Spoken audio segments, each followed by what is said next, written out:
Students, मैं Rakesh Kumar Aswal, senior lecturer, government arts Khetan polytechnic college. जैसा last time मैंने आपको बताया मोमेंट ऑफ इनर्शिया, क्या मोमेंट ऑफ इनर्शिया क्या होता है और इसके prepositions, preposition first, preposition second, preposition third, ये प्रीपोजिशंस बताने के बाद अब मैं आपको बताता हूँ कि एक रेक्टेंगल का, जैसे अपन ने देखा कि भाई ये रेक्टेंगल है, इसका ये बी हो गया और ये डी हो गया, डेप्थ डी हो गई, ठीक है। अच्छा, ये न्यूट्रल एक्सिस हो गया,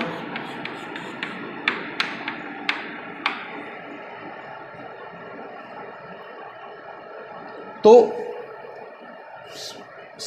axis passing through the centroid x X, तो आई एक्स एक्स अपन ने देखा वो होता है 1/12 बी डी क्यूब। अब देखो, अगर इस एक्सिस के अलावा किसी और एक्सिस पर, किसी और प्लेन के अबाउट जब अपने को मोमेंट ऑफ इनर्शिया निकालना है तो प्रीपोजिशन फर्स्ट अपने को यूज करनी है। कैसे? सपोज ये ए बी है, तो आई ए बी क्या होगा? जैसे मैंने आपको बताया, axis moment of inertia of axis passing through the centroid plus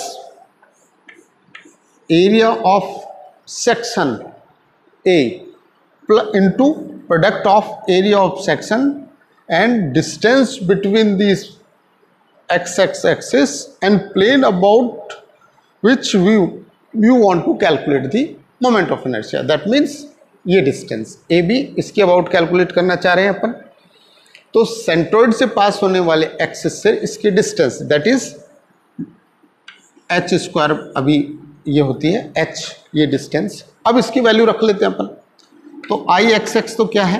I x X तो 1/12 बी डी क्यूब है प्लस एरिया बी डी और h ये डिस्टेंस d/2 का whole square.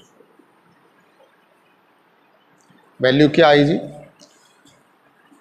I A B this is equal to 1/12 B D cube plus D square by 4, तो B D cube by 4, B D cube by 4, यहां से आ गया। Value निकालो, ये आ गया आपका B D cube plus 3 B D cube divided by 12, तो ये फाइनल रिजल्ट आया 4 B D cube upon 12, that means 1/3 B D cube. ये आई ए बी हो गया।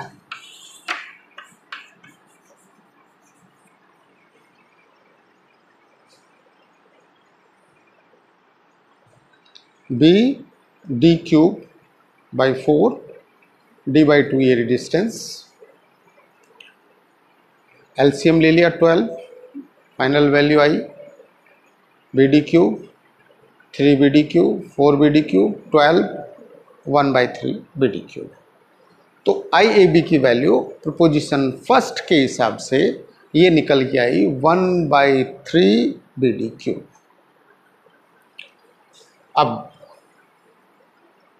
देखो, यदि आपको आई वाई वाई निकालना हो, अगर आई वाई वाई निकालना है आपको, आई वाई वाई,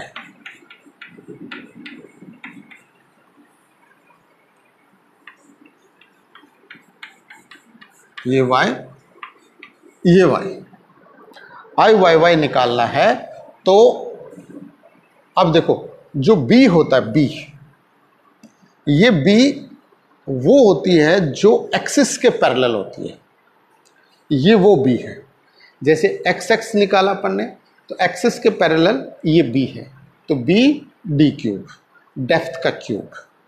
जब वाई वाई निकालोगे तो एक्सिस के पैरेलल क्या है, डी, तो 1/12 डी बी क्यूब, ये हो जाएगा इसका आई वाई वाई। किसका, रेक्टेंगल सेक्शन का। आई एक्स एक्स हो गया, अन्य प्लेन के अबाउट हो गया, और आई वाई वाई हो गया 1/12 बी टी क्यूब। अब आ जाओ आप, एक ट्राइंगल लेते हैं अपन।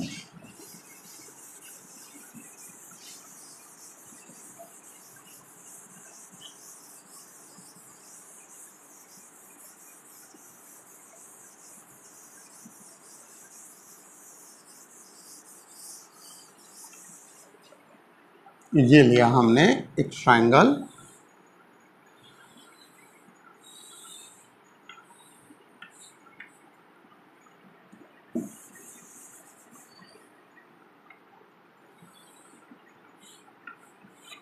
ये ट्राइंगल ले लिया, this is B and this is D.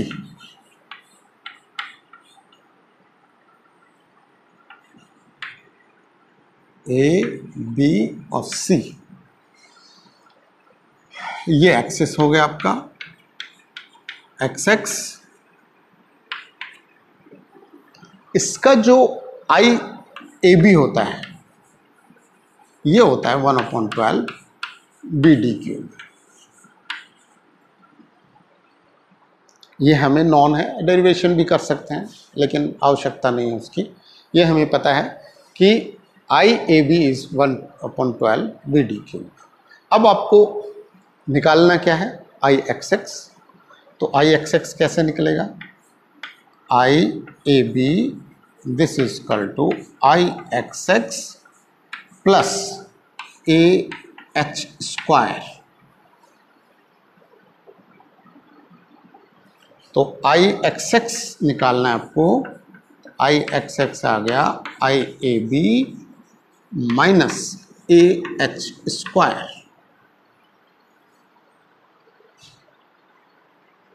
I x x की वैल्यू आ गई। अब वैल्यूज रख दो जी।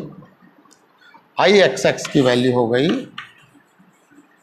1/12 B D cube minus area half b d h, यहां से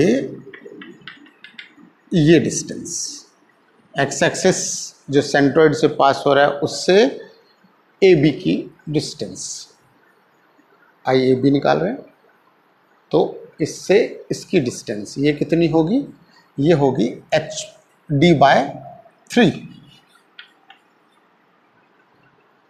ये 2/3 डी होता है, ये 1/3 डी होता है। तो डी बाय 3 का whole square 1/12 B D cube minus 1/2 B D multiply by D square 9।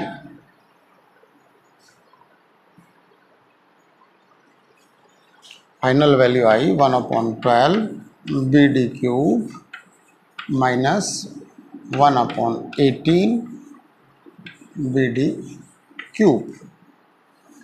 आप एलसीएम ले लो, 36 3 B D cube minus 2 B D cube.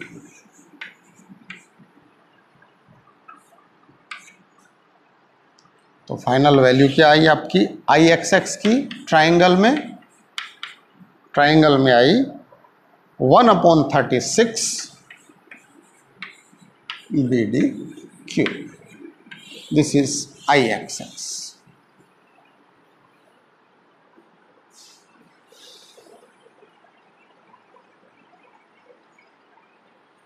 ये ट्राइंगल का हो गया। अब सर्कल का ले लेते हैं।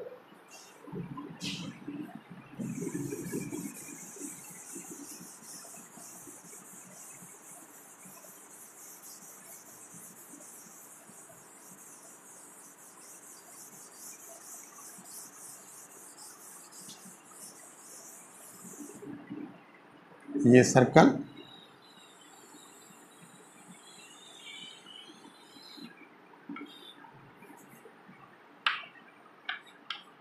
ये एक्स एक्सिस,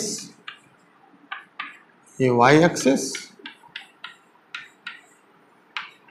इसकी वैल्यू आई एक्स एक्स की होती है π/64 d4 यदि इसका डाया कैपिटल डी है।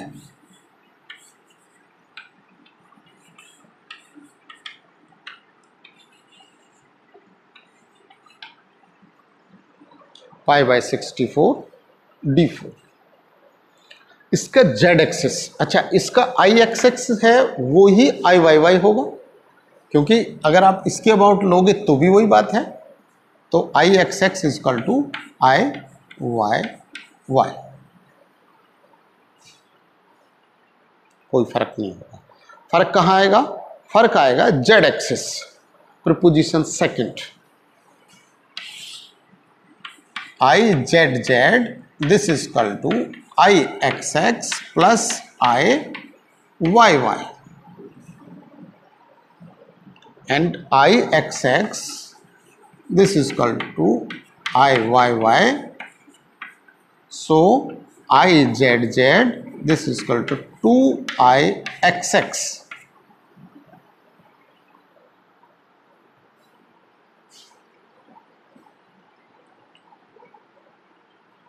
मतलब क्या हुआ,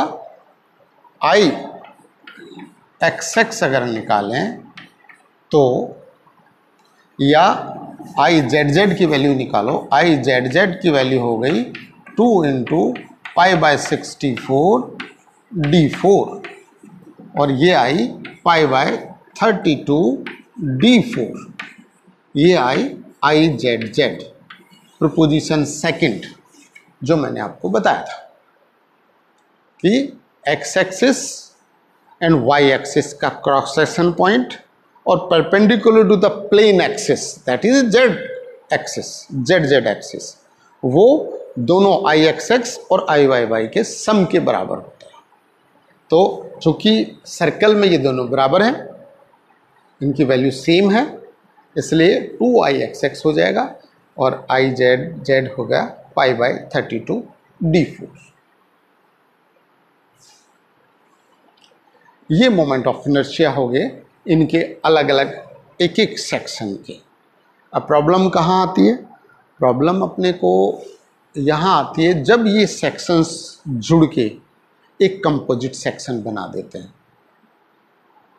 जब एक कंपोजिट सेक्शन बन जाता है तो उसमें फिर कैसे आप निकालोगे? प्रीपोजिशन थर्ड लगेगी इसमें। फिर पोजीशन थर्ड इंडिविजुअल सबका निकलेगा,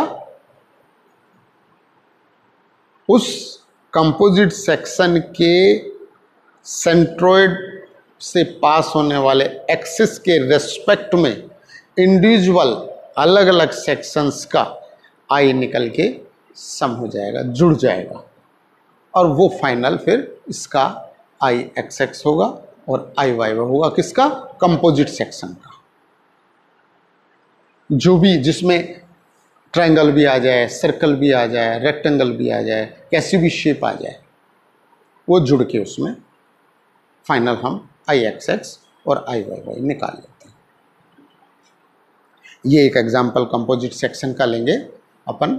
नेक्स्ट टाइम पे फिर मैं आपको बताऊंगा कि कंपोजिट सेक्शन का अपन कैसे निकालते हैं, कैसे इंडिविजुअल अलग अलग पार्ट का निकाल के उसको कैसे सम करते हैं अपन, वो मैं नेक्स्ट टाइम आपको समझाऊंगा।